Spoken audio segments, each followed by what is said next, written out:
Uliwatch fight ya Majembe na Mbavu? Kabisa. Kabisa niliwatch sana. Niliwatch. Kabisa niliwatch. Ilikuwa fair? Ilikuwa fair. Ilikuwa fair, totally fair. Ilikuwa fair. Si ilikuwa fiti. But sasa pale niliona ilikuwa Majembe ni alitusoma. Huyo jamaa alikuwa na trainer anaweka kwa mawe kwa mwili lakini alisahau kuweka. Hapana. Haifai kupigwa nini mtu huku? Haifai kupigwa mtu huku sema. Shida alikuwa anaongea mingi hata hakuwa na train.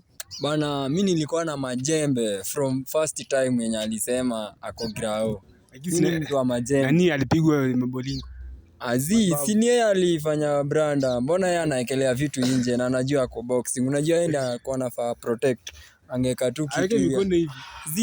Yeye ni boxer so angefanya vitu kama hizo a protect. Sasa hakuwa na hiyo skill.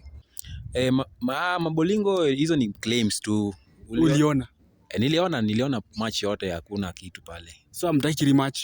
Rematch ya nini ndugu yangu? Ule jamaa apige tu adverts bana. Boxing haizani.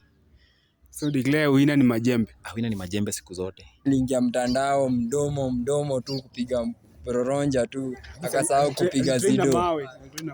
Sasa mawe kuguza mawe hivi sasa hiyo ni zido.